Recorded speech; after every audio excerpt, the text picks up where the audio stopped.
Hello and happy Dalek Day. For those of you not in the know, August the 8th was declared Dalek Day by internet people because it is the birthday of their creator, Terry Nation. Nation was a very prolific TV writer, also working on Blake 7, The Saint, Avengers, and Survivors, which was the basis for this book of the same name, which was originally published in 1976. The book opens with a completely convincing depiction of how rapidly a pandemic, in this case Chinese flu, can spread from a modern airport across the entire world. This is just a handful of pages, but its plausibility makes it a very chilling prologue. The book itself is then split into three smaller books. The first, The Fourth Horseman, is the best. The way the government fails to cope with the ever-worsening crisis is completely real, as is the typically British response that it'll all get back to normal in a couple of days. There's a nice twist early on as well that gives the whole book really a sense that nobody is safe. The catastrophic death toll is far from restricted to the extras. The second book, The Silence, depicts a group led by the survivors of the first, trying to set up a community that can do more than just exist on the leftover scraps of the dead world, but instead form a life that is viable for future generations as well. Opposing them are a harsh winter climate, other groups of survivors, and their own general inability to perform the functions that their parents would probably have taken for granted, such as farming. In the last book, Exodus, faced with the reality that England's climate makes each passing year harder than the previous, the group abandons their home to head to warmer climes across the English Channel. To do so, they'll have to contend again with other survivors attempting to take what they have. The ending as well is tense and it's tragic, saving this chapter really from perhaps being the weakest of the three, but overall this is a very good book. For a writer principally known for his TV scripts, Nation does a very solid job. In the prologue he describes Boeing's engines as an orchestra. It's a pretty solid metaphor. The principle of 1,000 parts working in harmony can also be applied to both the airport and then the wider world. It only takes one part to foul up and you have a catastrophe.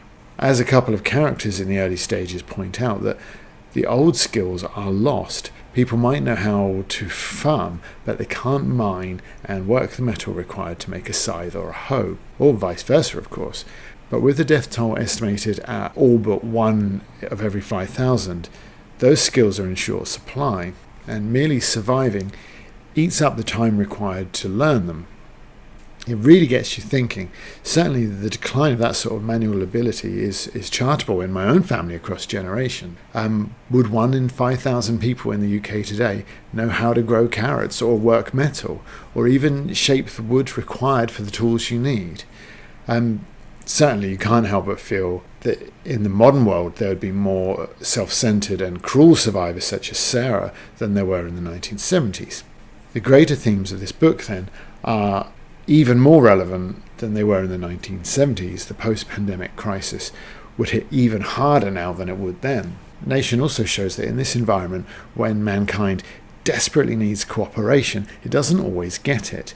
People group together, of course, but in smaller communities and are reluctant to take the risk of losing what little they have in order to form a larger group that might have a better time of it. It's worth considering that the Labour government at the time were deeply distrustful of the recent decision for Britain to join the European Common Market, fearing that it would damage the existing Commonwealth, threaten sovereignty and the UK economy.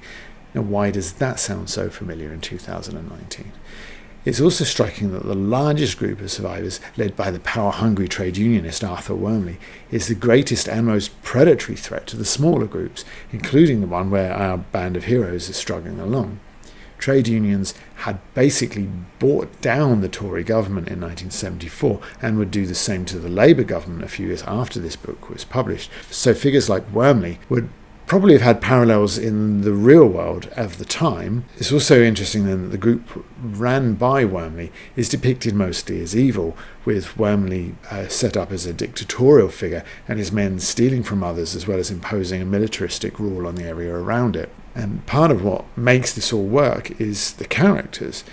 Not just Wormley, but Greg is a guy who feels pressured by society to play a role he doesn't enjoy, of loyal, friendly worker and dutiful husband to a wife he's come to dislike. The freedom the collapse of society brings, the lack of structure and the lack of pressure, is initially welcomed by him. However, while Greg eventually does buy into the group ethos, Jimmy Garland, the gentleman deposed from his seat by another militarized group, also embraces the collapse, describing the new freedom to utilize his military skills as my time. We also have wandering traders hoping to profit from being an intermediary between the various groups. But for every gardener and every trader, there's another person gone feral, ransacking, poaching, and occasionally murdering their fellow man just to survive until tomorrow. As mentioned, the spread of the virus is chilling for its realism, but the behaviour of the survivors is occasionally little better. Sarah's vicious treatment of Vic is truly wicked, and for all Wormley's extolling of the virtues of socialism, there is no danger of a vote on any of his declamations. Without these more villainous elements, the cast of characters would be a little Cranford-esque. Everyone is distinctly English and distinctly middle class, particularly early on when Nation is setting his scene. He largely focuses on the well-to-do Abby and David, whose son is in a private school, and the people of their neighbourhood. The Victorian morality police are still alive as well.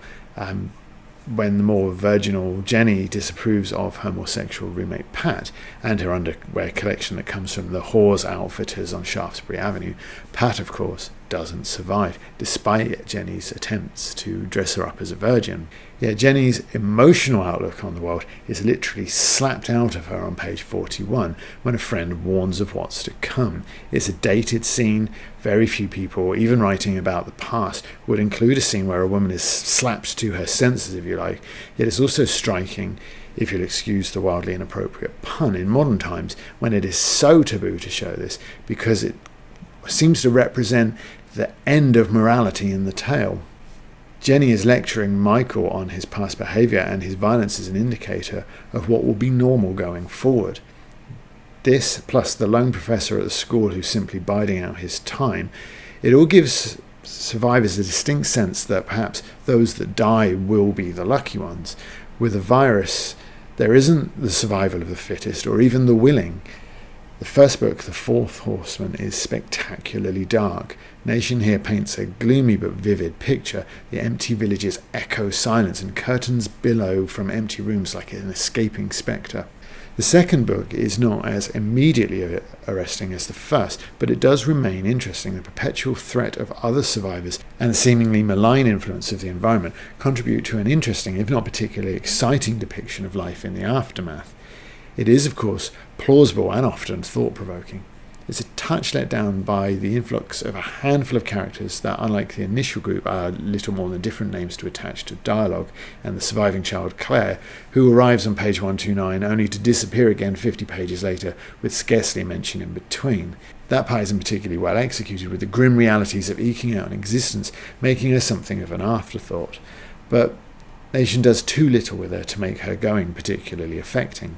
It's a shame, as her introduction, with a contradictory insistence that she was adapting well to the new world, but still haunted by events, promised a great deal. The last book, Exodus, carries a sense of genuine peril as the survivors are trailed on their long journey to the sea, the uncertain crossing, by a group of feral marauders intent on violence and theft, but strong as it is, it can't match the power of the bleak opening, even with its powerful finale. It does say something, I think, about the fate of society being intrinsically linked to the fate of the family unit, also relevant in modern times, though I'm not convinced that Nation's depiction of the traditional family unit is necessarily a favourable one, with the traditional roles of husband and wife already depicted as breaking apart and something of an irrelevance. In conclusion, Survivors is 40 years on, as relevant and stimulating as it was when published. The story, underpinned by political themes that are still mostly relevant, is driven by a cast of characters that reflect their time and its differences with our own. The early twist means the sense of threat remains high, particularly early on. Nation writes well enough that the tension and the post-apocalyptic gloom are effectively portrayed, but it is the people, good and bad, that drive the story to a fittingly exciting and moving conclusion. The only real criticism that I can offer is that Orion, the publishers, have done a truly lazy job slapping a new cover on an old text and not even bothering to fix the handful of typing errors that are present. Survivors is recommended, but especially to fans of survivalist or post-apocalyptic books and films, particularly something like The Stand by Stephen King, and although the cause of its apocalypse is obviously different, something like Wyndham's Day of the Triffids. So thank you for watching. If you enjoyed this video, perhaps there'll be something else on the channel to interest you, so have a look through. There's plenty of videos there, and why not like and subscribe while you're doing that. Thank you and goodbye.